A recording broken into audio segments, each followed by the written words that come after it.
Alrighty, so like I said in the earlier video, my voice recording didn't record the first time I'm doing this, so I'm doing a voiceover after the fact, so please just bear with me. So this is your Diltiazem PLO. It's going to be a rectal gel, okay? So I did not make this one again because the technique and what it's going to look like is exactly the same as your Diclo, just with smaller amounts of different things. So I didn't feel like that was worthwhile to go over again. What I am doing a video of is the packaging of this compound. I pulled a different formula for this one again. So this one I did pull for you. It's from Zenex Labs. Looks a little bit different than what we're used to seeing. It's not following the Norquest format, and it is different than the other one. They have their percentage breakdown there, and the approximate quantity, and we have our final compound size there of 30 grams, which is what we need. If you look at the instructions there, it's going to be pretty much the same as our other one. Our levigating agent is propylene glycol, and when they break that down into the compound hydrophilic and compound organic, that's that part A and part B. Those are just other names that it is known as. So we would just follow those directions, but it's basically going to look exactly the same as the Diclo. So I did not do another video there. I'm sorry, I'm not sure what I was saying here. I'm doing my best. Yeah, 30 grams. So the reason I'm showing you the packaging here is because as this is a rectal product, if we were to put it in an ointment jar, the logistics of that would be the patient is going to be using this after they have a bowel movement, and they're going to be applying it to their rectum. So if we put it in an ointment pot, they're going to open that up after they've had a bowel movement, use their fingers, dip it into the pot and apply it, potentially have to go back into the pot again and contaminate the stock there with whatever was on their fingers.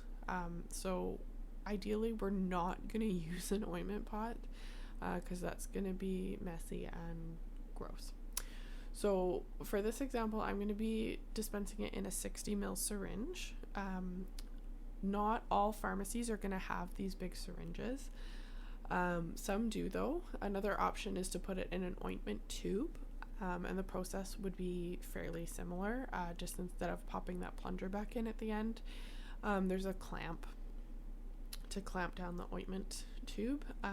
So it still might be messy business, but it's going to be not contaminating the full product. So I'm just opening the syringe there.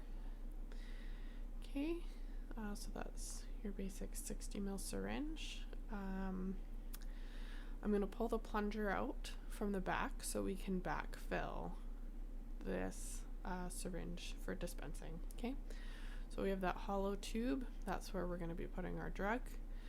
We wouldn't try and draw it up at the top because it would not work. Okay, so I have a Luer lock syringe, which means it kind of has threads that you can see there.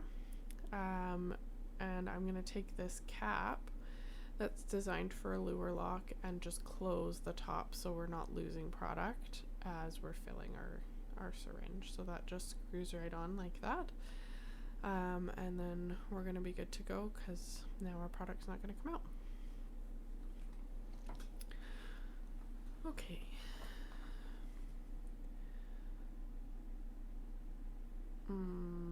It's probably going to end up being more than 30 grams because I probably made close to 100 grams for the Diclo. When we're finished, I will just pop the syringe plunger back in. Again, I'm sorry, I'm not sure what I'm saying here. Probably something about how those measurements aren't going to be totally accurate because this is in grams, not mils. So this is the compound that I made for your Diclo video. But again, your Diltiazem is going to look exactly the same. There would just be less of it. The purpose of this video is really just to show you how we were going to package that because the compounding will be exactly the same steps for each. You know, always follow your formula, but basically that's how a PLO compound is going to go. making sure I got as much off of my pestle as I can. And I'm just going to put that off to the side.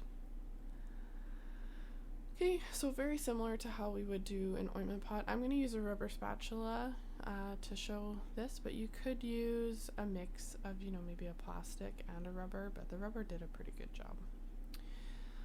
So again, just in small portions, I'm going to make sure, you know, trying not to make a mess, and I'm going to tap that down on the side of my syringe and just keep on filling.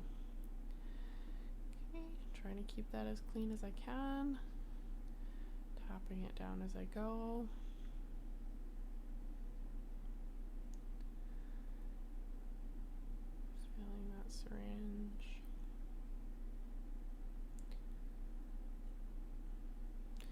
Now, one thing that I wanted to show here is I kind of want to do it on the side, not have it all packed down at the bottom, because I am going to have to get the air out of there eventually, and that's a lot easier if there isn't just one big bubble at the back.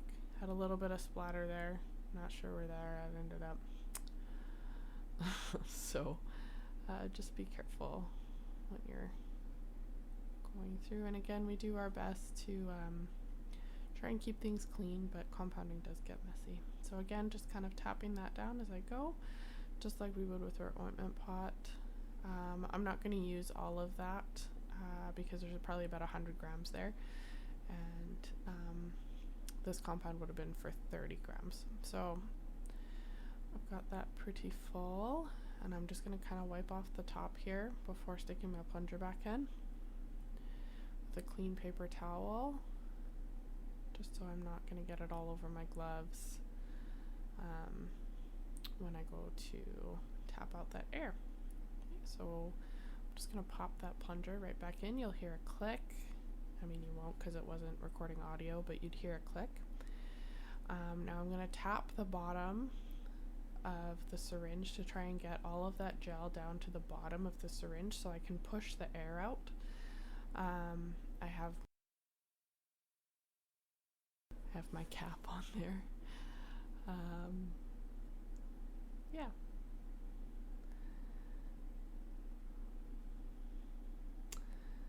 Alright, so after tapping it on my hand and shaking it down, we've kind of got one big air bubble there left.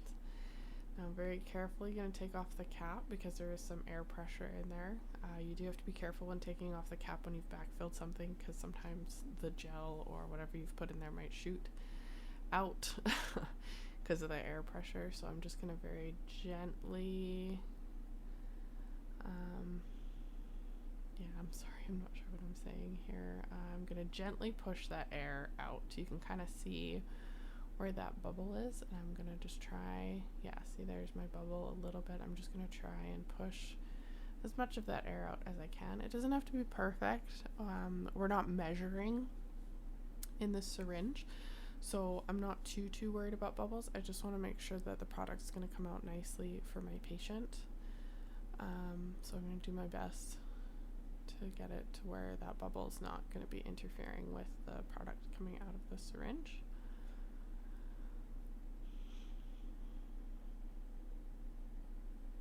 Just give another tap, see if I can get that air bubble up at the top. There's still a little bit of air stuck in there, but I'm not too worried about it because again, that product's going to come out nicely.